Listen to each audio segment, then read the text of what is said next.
Hello and welcome to section 2.4, complex numbers. And so some of this is a review from what we did in Algebra 2. We're going to talk about the imaginary unit I. And basically the imaginary unit I comes from taking the square root of -1. So if you were to square I, you would get -1. So I squared is equal to -1. That's really what we're talking about. Complex numbers are where you take a number, a constant a, and add or subtract a number with an imaginary unit. So like 4 plus 2i is a complex number. So down here we've got these complex numbers and we're going to add and subtract them. But remember that adding and subtracting complex numbers is just like adding and subtracting anything else algebraically. We're just going to combine our like terms. So if you notice that I have 3, so I could reorder this if I wanted and put the real numbers together, the 3 plus the 2, and then -i plus 3i. And if I put those together and combine my like terms, I get 5 plus 2i. Over here I have the square root of -4 plus -4 minus the square root of -4. So I would convert these guys into complex numbers. So the square root of -4, the square root of -4 is the same as the square root of -1 times 4, which is the same as the square root of -1 times the square root of 4. So square root of -1 is I, square root of 4 is 2, so this is the same as saying 2i. Here I'm adding on a -4 and subtracting a 2i. So if I was to combine my like terms, just reorder them, I have -4 just from this term right here, and then we have a positive 2i from the first term, and we're subtracting 2i, so the final answer for this guy is really just -4. So those are my answers. And then down here I'm adding and subtracting complex numbers, and so I will again put them in order. Just be careful that remember that this is a -1 and we're distributing it to the parentheses. So if I want to get rid of the parentheses, I'm going to distribute -1 and I'm going to rewrite this. So I'm going to say 3, -1 times -2 is positive 2, -1 times 3i would be -3i, -1 times -5 is positive 5, and -1 times I would be -i. So now I'm going to combine my like terms. I have a 3, a 2, and a 5, which combine together to give me 10. And I have a -3i and a -i, which would combine to give me -4i. So that is the answer that I'm going to get. Over here, same deal.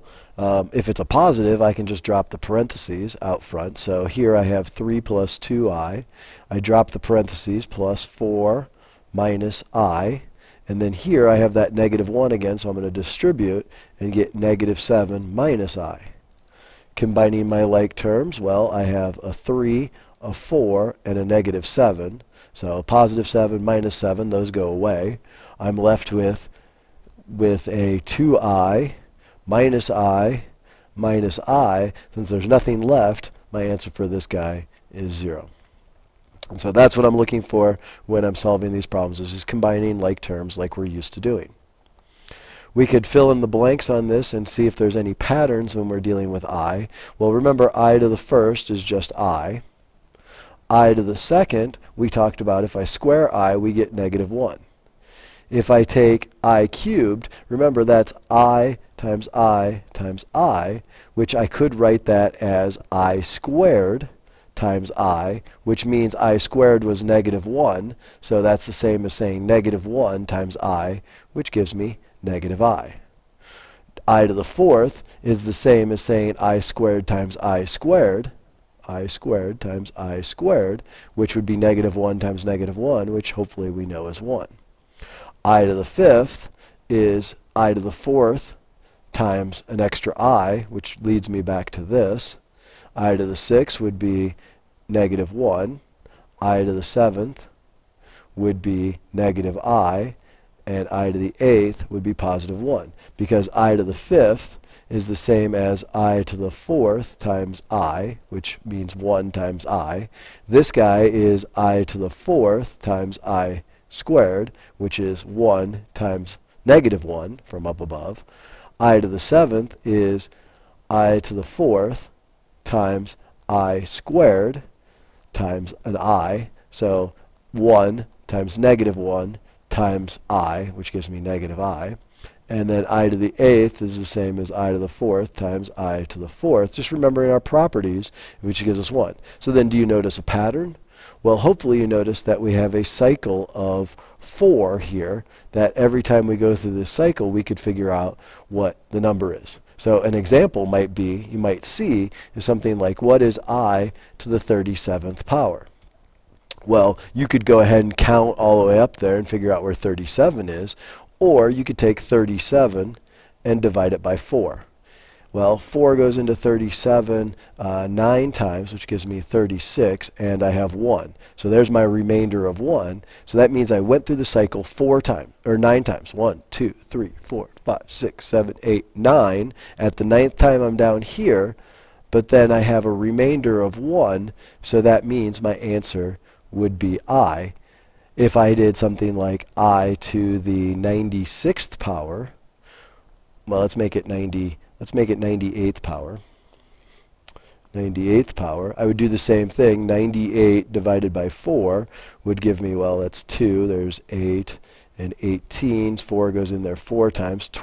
16. So I have a remainder of 2. So I go through this cycle 24 times with 2 left over. So that puts me at I to the 98th is negative 1. So that's just the pattern. That's how we're working on these guys as we go through this, just as an FYI in this.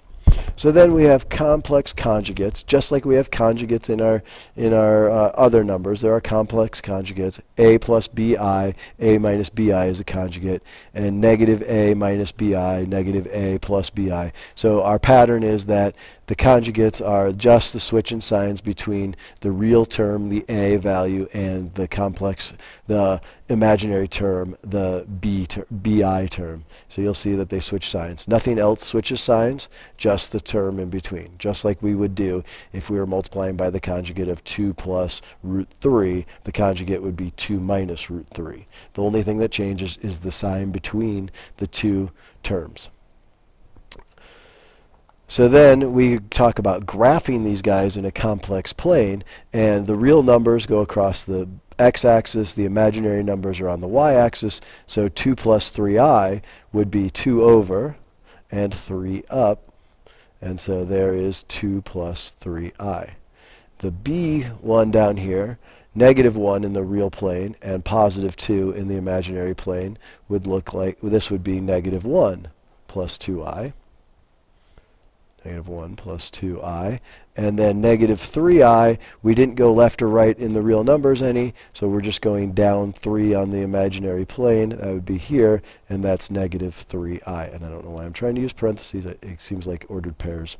So negative 3i. And so that's what we're talking about when we're graphing in the complex plane. We use the a value on the x-axis. This is the a, and the imaginary is the bi term up top. And so that's really what we're talking about when we're dealing with these guys. So remember, if you have any questions about these, please come to class prepared to ask them.